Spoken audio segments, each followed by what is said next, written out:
Hello everyone, welcome to my YouTube channel Meenakshi maths classes. तो आज इस वीडियो में हम स्टार्ट कर रहे हैं चैप्टर नंबर 10 एंगल्स। ठीक है, तो यहाँ पर मैं आपको आपकी बुक दिखा देती हूँ जो क्लास 6 की है। आपका चैप्टर 10 आपकी बुक में भी कुछ ऐसा ही दिख रहा होगा। हम चैप्टर 10 स्टार्ट करते हैं। हम चैप्टर का नेम है एंगल्स। एंगल्स आपने इससे पहले भी पढ़े हैं छोटी क्लासेस में, 5th क्लास में आपने पढ़ा होगा एंगल्स। तो अब हम स्टार्ट करते हैं।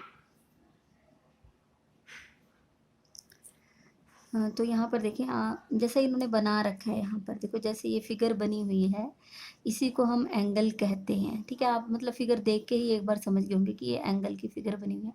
लेकिन मैं आपको एक बार डेफिनेशन बता देती हूँ कि डेफिनेशन क्या होती है। An angle can be defined as the figure formed by two rays meeting at a common point. देखिए दोबारा से क्लियर करती हूँ क्या है कि एंगल एक ऐसी फिगर होती है, ठीक है, ये फिगर बनी हुई है जिसमें क्या है, an angle can be defined as the figure formed by two rays, मतलब जिसमें क्या होनी चाहिए, टू रेज होनी चाहिए। अब रे क्या होती है, मैं आपको एक प्लेन पेपर पर आपको बता देती हूँ। जो जहाँ पर एक पॉइंट हो और एंड पॉइंट एक होना चाहिए और एक तरफ से एरो होना चाहिए। मीन्स यहाँ से, अगर ये यहाँ से स्टार्ट हो गया, आगे जा रही है, इसको आगे जाने दो, ठीक है। एरो बनाने का मतलब यही होता है कि आप जिसको एक यहाँ पर जितना आगे तक एक्सटेंड करना चाहो आप एक्सटेंड कर सकते हो। ठीक है, तो रे में क्या होता है, एक तरफ आपका क्या है, एरो का सिंबल बना होगा और एक तरफ डॉट। ठीक है, इसको हम क्या कहते हैं, रे। तो एक रे तो ये है, और इसी ये जो आपका एंड पॉइंट है, इसी से ही आप एक रे और यहाँ पर बना दें। ठीक है, तो दो रे आ गई हैं इसमें। ठीक है, इसको हम क्या कहते हैं, ये जो फिगर बन जाएगी इसको हम क्या कहेंगे, एंगल बोल देंगे हम इसको। ठीक है, तो एंगल क्या है, a figure having two rays, जिसमें दो रेज हो, and end point of these rays are common, कि इनका जो एंड पॉइंट है वो कॉमन होना चाहिए, उसको हम क्या कहते हैं, एंगल कह देते हैं। ठीक है, और इसमें क्या होना चाहिए, eight a common and point. हाँ, उनका एंड पॉइंट क्या होना चाहिए, कॉमन। तो यहाँ इसको मैं ज़्यादा डिटेल में अब दोबारा से एंगल नहीं कराऊंगी, क्योंकि ये जो छोटी छोटी चीज़ें हैं या 5th क्लास में पढ़ के आए हो, मैं सिर्फ एक उसकी इंट्रोडक्शन दे रही हूँ आपको। ठीक है, एंगल क्या था, जिसमें टू रेज थी, एक रे ये होगी, एक ये रे होगी, और इनका कॉमन एंड पॉइंट, और उसी एंड पॉइंट को हम क्या नेम दे देते हैं, वर्टेक्स। ठीक है, उसी को हम क्या कह देते हैं, वर्टेक्स। और ये इसकी क्या होती हैं, दो आर्म्स। ठीक है, तो यहाँ पर इन्होंने लिखा है Q is the vertex of angle P Q are. ये देखो यहाँ पर ये जो डॉट है इसका नेम है पी, ये जो पॉइंट है इसका नेम है क्यू, और इस पॉइंट का नेम है आर। तो एंगल का नेम आप क्या रख सकते हो, पी क्यू आर। ठीक है, या फिर उल्टा कह दो, R Q P. Q is the vertex of angle P Q R. तो ये जो इनका कॉमन एंड पॉइंट होता है ना, यहाँ पर ये जो वर्टेक्स है, ठीक है, इसको बोलेंगे हम, इस क्यू पॉइंट को, वर्टेक्स। ये जो क्यू पी है ये भी इसकी एक आर्म है, और क्यू आर है ये भी इसकी क्या है, आर्म। ठीक है, एक यहाँ पर एक इंपॉर्टेंट चीज़ जो आपकी बुक में लिखी है वो क्या है, the standard unit of an angle is degree. Means जब आप किसी एंगल को, अच्छा ये दूसरी लाइन में पढ़ देती हूँ फिर दोनों का मीनिंग क्लियर करूंगी। Be use a protractor to measure and construct angles, कि अगर आपको एंगल्स बनाने हैं तो आप प्रोटेक्टर का यूज़ करोगे। आप वैसे इसको जनरली हम प्रोटेक्टर बोलते हैं, और कई जगह इसको आप डी भी बोलोगे। मैं आपको दिखा देती हूँ एक बार, इसको हम प्रोटेक्टर कहते हैं। ठीक है, अब इसको कई बच्चे डी बोलते हैं। वो डी क्यों, क्योंकि जो आपका कैपिटल लेटर होता है डी, उसकी शेप ऐसी ही होती है ना, तो इसको कई बच्चे डी भी बोल देते हैं। ठीक है, वैसे इसको प्रोटेक्टर कहेंगे हम। तो अब इसमें क्या है, the standard unit of an angle is degree. इस अगर हमें कोई एंगल मेज़र करना है तो उसकी जो उसको मापने के लिए, उसकी मेज़रमेंट करने के लिए जो उसकी स्टैंडर्ड यूनिट है वो क्या होती है, डिग्री। ठीक है, जैसे मैं आपको यहाँ पे इसको मेज़र करके दिखा देती हूँ। अगर मैं यहाँ इसको इस प्रोटेक्टर से अगर इसको मेज़र करूँ तो देखो आपको करना क्या होता है, थोड़ा जूम करके दिखाती हूँ मैं आपको। आप देखो क्या करना होता है आपको, कि यहाँ पर आप पहली बात तो आपको जब भी आप प्रोटेक्टर लें तो आप अच्छा ही कोई चूज़ करें, क्योंकि कहीं में ना क्या होता है, यहाँ पर ऐसे होल होता है। ठीक है, उससे आप क्योंकि आप बहुत छोटी क्लास में हो तो आप उससे मेज़र सही से नहीं कर पाओगे। जहाँ पर ये ऐसे ये प्लस का निशान बना, आप ये वाला लेना। ठीक है, तो अब आपको क्या करना है, ये आपको यहाँ पर ये जहाँ पर ये प्लस बना हुआ है, ये जो बीच वाला पॉइंट है, ये आपको कहाँ रखना है, वर्टेक्स पे। ठीक है, यहाँ पर देखो आ गया। और ये जो यहाँ पर ये ब्लैक लाइन है वो आपकी रे पर आनी चाहिए। ठीक है, यहाँ पर देखो बिल्कुल सही आ गई है। अगर हम इसको मेज़र करना चाहेंगे तो ये क्या होगा, ये आप ये देखोगे ये वाली आपकी रे है वो कहाँ जाके मिलेगी, 60 से थोड़ा सा ऊपर है, ठीक है, मीन्स आपका ये 62 समथिंग बनेगा, ठीक है। तो जब आप इसको मेज़र करोगे और आप लिखोगे, जैसे आप कहते हो कि ये 62 आया, ठीक है, तो ये जो आप प्रोटेक्टर की हेल्प से जब भी मेज़र करते हो तो उसकी स्टैंडर्ड यूनिट क्या होती है, डिग्री। ऊपर आप एक ऐसी छोटी सी ऐसे जैसे ज़ीरो होती है ना, ठीक है, आप ये छोटा सा डॉट सा बनाओगे, इसको हम बोलते हैं डिग्री, और इसको हम प्रोटेक्टर की हेल्प से करते हैं, ठीक है। अब नेक्स्ट है यहाँ पर आपकी बुक में look carefully at the different type of angles. यहाँ पर आपको कुछ एंगल्स दिए हुए हैं जो आपने पहले पढ़ रखे हैं, इनके मैं थोड़े सा आपको और इंट्रोड्यूस करा देती हूँ दोबारा से एक बार, ठीक है। तो अब हम यहाँ पर ये कुछ एंगल्स दिए हुए हैं, इनको आपको दोबारा से बता देती हूँ। इन्होंने यहाँ लिखा है इक्वल टू 0 डिग्री, मीन्स कोई एंगल 0 डिग्री पर कब होता है, बिटवीन 0 टू 90 डिग्री, ये सारा मैं आपको एक्सप्लेन करूँगी, देखो। और उसको मैं आपको एक एक्टिविटी की हेल्प से मैं आपको करवाऊँगी।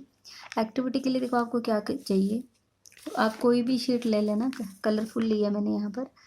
आपको ये देखो ये बनाना है मुझे, और ये आप सबको पहले से ही आता होगा बनाना, मुझे नहीं लगता कि कोई ऐसा बच्चा होगा जिसको ये नहीं बनाना आता होगा। आप क्या करोगे, पेपर को एक बार ऐसे थोड़ा सा इधर फोल्ड करोगे, ठीक है, फिर उसको बैक साइड, ठीक है, एक बार आगे एक बार पीछे, ऐसे इसको ऐसे फोल्ड करना है, ठीक है। ये मैंने पहले ही फोल्ड कर रखा था, अदरवाइज तो आपको ऐसे करना है, एक बार एक तरफ से थोड़ा सा फोल्ड कर दो, ठीक है, फिर अपने पेपर को इधर ले आओ, फिर उसको फिर ऐसे फोल्ड करते जाओ उतना ही, ठीक है, ऐसे, और फिर ऐसे आप कर लोगे ये सब, है ना। तो आपको ऐसे फोल्ड करना है, ठीक है। ये तो हाफ है, मेरे पास पूरा पेपर था ऐसे, इतना ही काफ़ी बड़ा सा पेपर था, मैंने इसको ऐसे फोल्ड कर रखा है, ठीक है, आप सब कर लोगे। अब आपको कैसे क्या करना है, आपको आपकी बुक में ना, देखो मैं आपको दिखा देती हूँ, आपकी बुक में यहाँ एक जैपनीज़ फ़ैन दिया हुआ है ये बना के, देखो यहाँ पर ये, ठीक है। और इसी की हेल्प से ही मैं आपको कराऊंगी, क्योंकि इससे आपका ये जो चैप्टर है वो बहुत इजी हो जाएगा अगर आप एक्टिविटी की हेल्प से करोगे तो, ठीक है। तो ये हमने ऐसे, आप ऐसे इसको फोल्ड कर लेना पूरे पेपर को, और फिर उसको बीच में से, ठीक है, यहाँ बीच में से आप इसको ऐसे ज्वाइन करोगे, ठीक है। आप इसको यहाँ पर गम लगा के आपको इसको क्या करना है, यहाँ पे ऐसे जोड़ना है इसको यहाँ से, ठीक है, ठीक है। तो मैंने इसको यहाँ से बीच में से ये जोड़ दिया, यहाँ पर आपको दिख रहा होगा ये पेपर, देखो ये दो पेपर थे, यहाँ से ज्वाइन हो गए यहाँ पर, ठीक है। अब हम इसकी हेल्प से एंगल देखेंगे, ठीक है। अभी मैं आपको एक बार दिखा देती हूँ, देखो एंगल में क्या था, 2 रेज थी, एक रे यहाँ पर थी और एक यहाँ, तो हम ये मान के चलेंगे कि ये नीचे, ये जो सबसे नीचे है यहाँ, ये आपकी नीचे वाली रे है, और ये ऊपर वाली रे, ठीक है। ये मीन्स, अब आप ये देखो इक्वल टू 0 डिग्री, 0 डिग्री क्या कब होंगे आपके, कि मीन्स जैसे आपने क्या किया है, पेन से भी दिखाती हूँ मैं आपको, ठीक है, मेरे पास 2 पेन है, कि ये आपकी नीचे वाली रे होगी, ठीक है। अब जो इसकी ऊपर जो दूसरे, जैसे आप ऐसे एंगल बनाते हो, जैसे ये एंगल बन गया यहाँ पर, ठीक है, आपकी अगर आपकी कंडीशन ये होती कि एक रे जहाँ पर है दूसरी रे भी उसी के ऊपर है, मीन्स उससे वो थोड़ा भी चेंज नहीं हुई है, उन दोनों की डायरेक्शन सेम है, ठीक है, एक के ऊपर दूसरा है, ठीक है, तो उसको हम क्या कहते हैं, ज़ीरो एंगल। आप देखोगे कि आपकी दोनों ही रे कहाँ पर है, एक ही जगह पर है, थोड़ा जूम करके मैं आपको दिखा देती हूँ, ठीक है। ओ ए, ठीक है, ओ से ए ये भी रे यहीं पर है, और ओ भी, वो दोनों एक दूसरे के ऊपर है, तभी आपको एक सिंगल ही दिख रही होगी, क्योंकि जब एक चीज़ के ऊपर दूसरी चीज़ आ जाती है तो वो बिल्कुल एक ही नज़र आएंगी, ठीक है। तो जब आपका बिल्कुल एक के ऊपर दूसरी रे आएगी उसको आप क्या कहोगे, 0 डिग्री, ये 0 एंगल आपका आएगा, ठीक है। अगर हम जैपनीज फैन की हेल्प से देखें तो मीन्स आपकी एक ये नीचे वाली रे और एक ये ऊपर, मीन्स आपका बिल्कुल एक इकट्ठा ही है वो, ठीक है, ऐसे बिल्कुल एक ही जगह पे है, तो इसको आप क्या कहोगे, 0 एंगल, ठीक है। नेक्स्ट है, अब इस 0 के बाद पहले मैं आपको राइट एंगल बताऊंगी, ठीक है, ये एक्यूट ऑब्टूज बाद में बताऊंगी, पहले आपको राइट एंगल बताऊंगी। राइट एंगल क्या होता है कि आपकी एक तो बिल्कुल नीचे हो, देखो एक तो ये बिल्कुल नीचे ऐसे यहाँ पर, ठीक है, और एक एक बिल्कुल नीचे हो, और ठीक है, आपकी एक तो बिल्कुल ऐसे हॉरिजॉन्टल होनी चाहिए और एक बिल्कुल वर्टिकल होना चाहिए, ठीक है। तो ये अगर आपका एल, जैसे आपका कैपिटल एल होता है ना, कैपिटल एल लेटर होता है, अगर आपकी वो आपकी सिचुएशन आ जाए तो हम उसको क्या कहते हैं, राइट एंगल, ठीक है।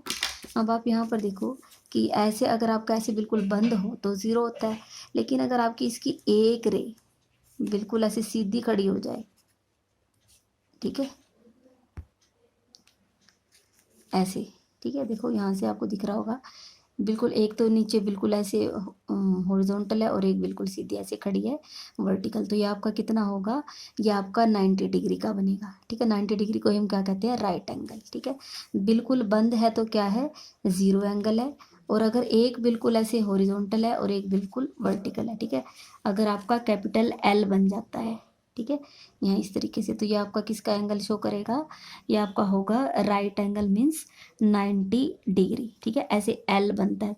आप ये मत देखना कि मैम बीच में भी तो नज़र आ रही है, नहीं, मैं सिर्फ आपको फाइनल कंडीशन देखने की, बिल्कुल नीचे कहाँ पर है और दूसरे वाली चीज़ कहाँ पर पहुँची हुई है। ठीक है, तो आपका ये किसका शो करेगा, राइट एंगल को। ठीक है, अब आप ये देखो कि अगर ये ज़ीरो है, ठीक है, ऐसे बंद है तो बिल्कुल ज़ीरो है, और अगर आप इसको यहाँ ऐसे करके यहाँ ऐसे देखो, इसको थोड़ा ज़्यादा ज़्यादा ज़्यादा ऐसे करते गए, बिल्कुल ऐसे सीधा अगर आपने खड़ा कर दिया तो आपका 90 डिग्री होता है। लेकिन आप देखोगे कि ये ज़ीरो, आप अगर इसको थोड़ा सा और करते हो, जैसे यहाँ पर आपने ये कंडीशन की, थोड़ा और बढ़ा दिया, थोड़ा और बढ़ा दिया, थोड़ा और बढ़ा दिया, ठीक है, मीन्स ये 90, लेकिन 90 तक पहुँचने तक ऐसे उससे पहले भी तो बहुत सारे एंगल आए, से ज़ीरो, थोड़ा सा आपने इंक्रीज़ किया, ये भी 90 से कम है, ये भी 90 से कम है, ये भी 90 से कम है, ये भी 90 से, और ये भी।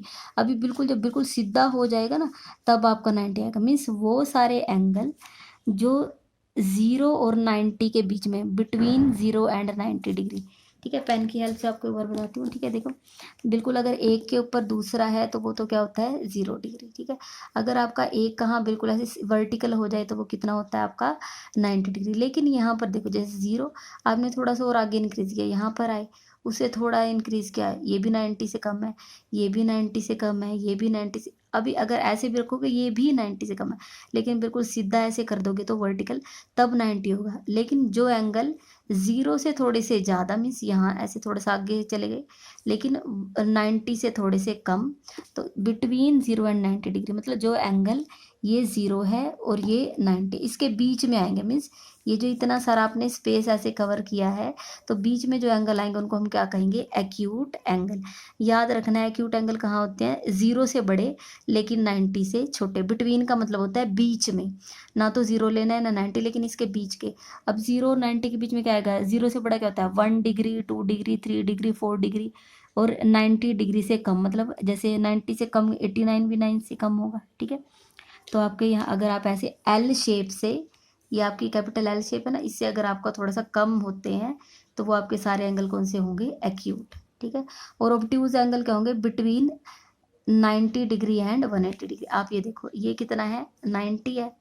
ठीक है, आप दोनों पेन की कंडीशन देखो। ठीक है, जब आपका कैपिटल एल बन रहा होता है, ठीक है, जब आपका कैपिटल एल बन रहा होता है, ठीक है, तो वो आपकी क्या कंडीशन होती है, 90 डिग्री। लेकिन अब आप क्या करो, ये 90 तो हमने बना लिया, ठीक है, यहाँ पर 90 तो हमने बना लिया। ठीक है, ये 90 है ना, अगर मैं इसको क्या करूँ, ये 90 से थोड़ा सा, ये 90 से बड़ा हो गया, थोड़ा और आगे गया, ये भी 90 से बड़ा हो रहा है, ये भी 90 से, अगर 90 से बड़े होते चले जाएं, ठीक है, तो उनको क्या कहेंगे, ऑब्ट्यूज। लेकिन कहाँ तक, अगर आपकी बिल्कुल एक सीधी लाइन आती है, ठीक है, बिल्कुल अगर आप सीधा कर रखते हो, जैसे मैंने दो पेन बिल्कुल सीधे, ये वाली आपकी इनिशियल रे है, ठीक है, और ये आपकी जो फाइनल कंडीशन वाली होती है। ठीक है, तो अगर एक बिल्कुल सीधी अगर वो लाइन, ये मेरी बुक थोड़ी सी ऐसे ऊपर है तो आपको थोड़ा राउंड नज़र आ रहा है।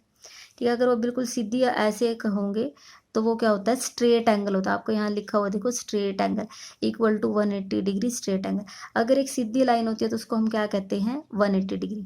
तो अब ऐसे एंगल जो 90 से बड़े, जैसे ये 90, इससे थोड़ा सा और आप आगे गए, 90 से बड़ा हो गया, ये भी 90 से बड़ा होगा, ये भी 90 से बड़ा होगा। ठीक है, 180 तक पहुँच, 180 से पहुँचने पहले तक, ठीक है, 90 और 180 के बीच में जो आएंगे वो सारे आपके कौन से हो जाएंगे, ऑब्ट्यूज एंगल। ठीक है, तो ये तो आपका होगा स्ट्रेट, लेकिन अगर इसे थोड़ा सा भी छोटा रखोगे वो क्या होगा, ऑब्ट्यूज। ये भी ऑब्ट्यूज है, ये भी ऑब्ट्यूज है, ये भी ऑब्ट्यूज है, ये भी ऑब्ट्यूज है, लेकिन अगर यहाँ पहुँच जाओगे तो ये राइट। ठीक है, एक बार इसकी हेल्प से मैं आपको सारा बता देती हूँ। ठीक है, ये बिल्कुल बंद है दोनों रे, एक के ऊपर एक है, तो ये क्या होगा, 0। अभी क्या होगा, थोड़ा आगे गई, एक्यूट, अभी भी एक्यूट, अभी भी एक्यूट, अभी भी एक्यूट है, अभी भी एक्यूट है। लेकिन अगर आप कैपिटल एल बना देते हो, ठीक है, अगर आप एल शेप पे आ जाते हो, ठीक है, तो ये आपका क्या हो जाएगा, राइट एंगल। ठीक है। लेकिन अगर आप इससे थोड़ा सा और आगे चले जाते हो, थोड़ा और आगे चले गए ना 90 से, मीन्स एक रे तो आपकी यहाँ पर है और एक ये रे मीन्स यहाँ पर 90 से थोड़ा आगे। ऑब्ट्यूज ऑब्ट्यूज ऑब्ट्यूज, अभी भी ऑब्ट्यूज है, अभी भी ऑब्ट्यूज है, एक सेकेंड, अभी भी ऑब्ट्यूज चल रहा है, ठीक है, अभी भी ऑब्ट्यूज। लेकिन अगर आप इसको बिल्कुल सीधा कर देते हो, ठीक है, बिल्कुल आपने पूरा इस फैन को पूरा ओपन कर दिया है, ठीक है, तो इसको आप क्या कहोगे, स्ट्रेट एंगल या फिर 180 डिग्री, ठीक है। अगर ये पूरा ओपन हो जाएगा तो ये कितना होगा, 180 डिग्री, ठीक है। आपको ये सारे बिल्कुल अच्छे से क्लियर कर लेने हैं।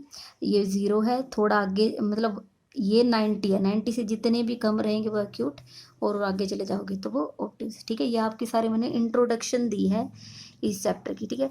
इससे नेक्स्ट जो आपका यहाँ पर मैं आपका लेक्चर 1 यहीं पर कंप्लीट करूँगी, लेकिन आपको पहले ही बता देती हूँ। देखो आपकी बुक में यहाँ पर तो लिखा होता है नाउ आंसर द फॉलोइंग, यहाँ पर कुछ क्वेश्चन होते हैं, ठीक है। लेकिन अगर आप अब इसके आंसर्स देखोगे तो वो किस नेम से होते हैं, डू यू रिमेंबर, ठीक है। यहाँ पर लिखा आता है डू यू रिमेंबर, ठीक है, ये लिखा आता है, ठीक है। मीन्स ये वही क्वेश्चन होते हैं, इन्हीं के आंसर पीछे वर्कशीट 1 से पहले दिए होते हैं इस यहाँ ठीक है। तो ये आपके डू यू रिमेंबर क्वेश्चन होते हैं यहाँ पर। ये मैं आपको नेक्स्ट जो लेक्चर, सेकंड लेक्चर होगा, मैं आपको वहाँ पर करवाऊंगी, ठीक है। अगर आपको वीडियो पसंद आई है तो आप वीडियो को लाइक करें, मेरे चैनल को सब्सक्राइब करें और अपने फ्रेंड्स के साथ शेयर ज़रूर करें। ये जितने भी वीडियोज़ हैं इस चैप्टर की, उन सब की वीडियोज़ की प्लेलिस्ट और जो भी इनकी पीडीएफ बनेगी, मीन्स जहाँ पर भी मैं आपको क्वेश्चन करूँगी उन सब की फ़ोटो क्लिक करके मैं उनकी पीडीएफ बना के वो टेलीग्राम पर भी अपलोड करूँगी, और वो पीडीएफ का, सिंपल पीडीएफ का लिंक भी मैं आपको डिस्क्रिप्शन में दूँगी, आप वहाँ से ले सकते हैं। Thank you so much.